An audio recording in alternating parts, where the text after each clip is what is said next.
Hello दोस्तों, Narendra takes में एक बार वापस से आपका स्वागत है। दोस्तों आज हम पढ़ेंगे डिफ़ॉल्ट राउटिंग। डिफ़ॉल्ट राउटिंग क्या होती है वो हम समझेंगे। कॉन्फ़िगरेशन कैसे करते हैं उसका, कैसे वेरीफ़ाई करते हैं, वो सारी चीज़ हम आज की वीडियो में देखेंगे। तो सबसे पहले हमें ये पता होना चाहिए डिफ़ॉल्ट राउटिंग होती क्या है। डिफ़ॉल्ट राउटिंग एक्चुअल में हम राउटर में सिंगल रूट डालेंगे जो 00 का होता है। 00 मतलब उस राउटर के पास अगर कोई भी पैकेट आएगा आपका, अगर डिफ़ॉल्ट राउटिंग उसमें डला है तो सारे पैकेट को जो हम डिफ़ॉल्ट राउटिंग डालेंगे उसके अकॉर्डिंगली फॉरवर्ड करता है हमारा राउटर। इसको गेटवे ऑफ लास्ट रिसोर्स भी बोलते हैं। अब हम सीधे चलते हैं हमारे लैब पे, जहाँ पर हम देखेंगे डिफ़ॉल्ट राउटिंग का कॉन्फ़िगरेशन कैसे होता है। के लिए यूज़ किया था सेम उसी लैब का हम यूज़ करेंगे। तो मेरा टोपोलॉजी सेम है, आप देख सकते हैं इसमें राउटर 1 राउटर 2 दो राउटर कनेक्टेड हैं। गिग 1 जो पोर्ट है वो मेरा आपस में एक दूसरे राउटर से कनेक्टेड है, जो जिसको मैं एज अ वेन लिंक यूज़ कर रहा हूँ। और बाकी जो गिग 2 जो पोर्ट है वो मेरा लेन पोर्ट है। तो हम राउटर 1 को एक्सेस करते हैं सबसे पहले।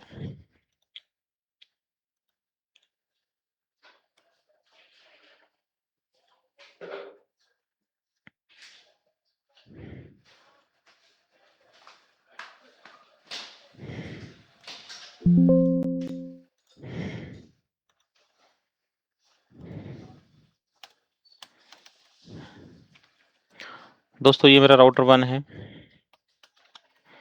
सो आईपी आईएनटी ब्रीफ, हम एक बार स्टेटस देख लेते हैं इंटरफेस का। अब देखिए कॉन्फ़िगरेशन, मेरा गिग 1 जो इंटरफेस है वो 10.10.10.1 जिसका आईपी है। मेरा गिग 2 जो लेन इंटरफेस है उसका 192.168.10.1 आईपी है।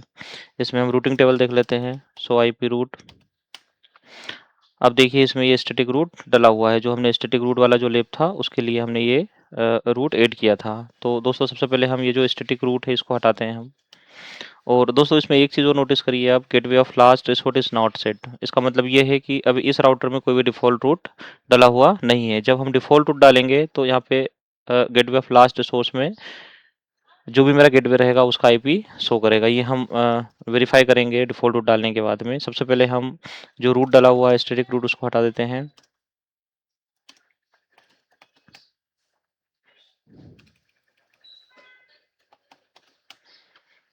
ठीक है दोस्तों, ये मेरा स्टैटिक रूट डला हुआ है। सबसे पहले मैं इस रूट को रिमूव करूँगा यहाँ से। तो रिमूव करने के लिए आपको नो लगाना है। बाकी जो हमारा जो कमांड चलाया था हमने रूट ऐड करने के लिए, उसको डालना है। हम इसका कॉन्फ़िगरेशन सेव कर देते हैं। सो आईपी राउट, हाँ अभी अब देखिए जो स्टैटिक रूट था वो हमने रिमूव कर दिया है। अब हम इसमें डिफ़ॉल्ट रूट डालेंगे। तो डिफ़ॉल्ट रूट के लिए सेम कमांड का यूज़ करना है आपको। IP route 0.0.0.0 space 0.0.0.0। उसके बाद में जो मेरा गेटवे है, तो राउटर 1 के लिए जो मेरा गेटवे रहेगा वो 10.10.10.2 रहेगा। हम इसको सेव कर देते हैं। हम वापस से देखते हैं routing table. So IP route, दोस्तों देखिए आप, gateway of last resort 10.10.10.2 to network 00। इसका मतलब ये होता है कि इसमें डिफ़ॉल्ट रूट डला हुआ है और जो गेटवे है उसका 10.10.2 है। आप यहाँ से भी देख सकते हैं ये मेरा डिफ़ॉल्ट रूट डला हुआ है इस राउटर में। ठीक है दोस्तों, तो ऐसे हम डिफ़ॉल्ट रूट डालते हैं राउटर में। अब हम राउटर 2 को एक्सेस करते हैं। राउटर 2 में भी हमको सेम एक्टिविटी करना है। सबसे पहले हम इंटरफेस देख लेते हैं। सो आईपी आईएनटी ब्रीफ, अब देखिए मेरे इंटरफेस का कॉन्फ़िगरेशन एज इट इज़ है। ये मेरा वेन इंटरफेस है, ये मेरा लेन इंटरफेस है। इसमें हम रूट देख लेते हैं। सो आईपी रूट, देखिए दोस्तों इसमें भी स्टैटिक रूट डला हुआ है। तो सबसे पहले हम इस स्टैटिक रूट को रिमूव कर देते हैं। सो रन राउट कॉन्फ़िगरेशन नो, दोस्तों आपको नो लगाना है। और जो हमने कॉन्फ़िगरेशन किया था उसके लिए जो हमने कमांड यूज़ करी थी उसको टाइप करना है। तो ये अभी हमने स्टैटिक रूट हटा दिया इससे, स्वाइप राउट। ठीक है दोस्तों, यहाँ से जो स्टैटिक रूट था वो हमने हटा दिया है। Gateway of last resort is not set, मतलब इसमें डिफ़ॉल्ट रूट नहीं कॉन्फ़िगर्ड है, तो हम इसमें डिफ़ॉल्ट रूट कॉन्फ़िगर करेंगे। सो आईपी राउट 0.0.0 0.0.0.0। अब राउटर 2 जो है, राउटर 2 मेरा ये है, इसके लिए जो गेटवे रहेगा मेरा 10.10.1 रहेगा, 10.10.1 रहेगा। हम इसको सेव कर देते हैं। हम इसमें राउटिंग टेबल देख लेते हैं, सो आईपी राउट कमांड चला के। दोस्तों देखिए, ये मेरा डिफ़ॉल्ट रूट है, gateway of last resort 10.10.1 to network 0.0.0। ठीक है, तो दोस्तों हम लोगों ने अभी दोनों राउटर में डिफ़ॉल्ट रूट डाल दिया है कि अगर मेरा राउटर 1 के पास अगर कोई भी ट्रैफ़िक आता है किसी भी नेटवर्क के लिए, तो राउटर 1 जो है वो मेरा 10.10.10.2 को फॉरवर्ड करेगा। ऐसे ही राउटर 2 के पास अगर कोई भी नेटवर्क के लिए अगर ट्रैफ़िक आता है, पैकेट आता है, तो राउटर 2 जो फॉरवर्ड करेगा पैकेट को 10.10.10.1 की ओर फॉरवर्ड करेगा। अभी हम कनेक्टिविटी चेक कर लेते हैं, PC1 और PC2 में कम्युनिकेशन हो रहा है या नहीं हो रहा है। दोस्तों हमारे PC1 का जो आईपी था 192.168.10.10 है। हम यहाँ पे नोट कर लेते हैं, नोट करके रख देते हैं। ऐसे ही मेरा PC2 जो है उसका आईपी जो है आपका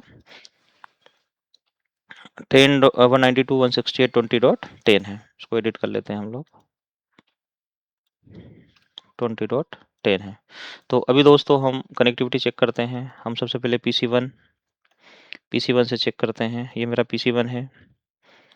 सो आईपी, इसका आईपी वेरीफाई कर लेते हैं सबसे पहले। अब देखिए 192.168.10.10 PC1 का आईपी है, और PC1 का जो गेटवे है वो 192.168.10.1 है। ठीक है दोस्तों, इससे हम PC2 का आईपी पिंग करते हैं 192.168.20.10। अब देखिए मुझे रिप्लाई मिल रहा है, मतलब PC1 और PC2 के बीच में कम्युनिकेशन ओके है।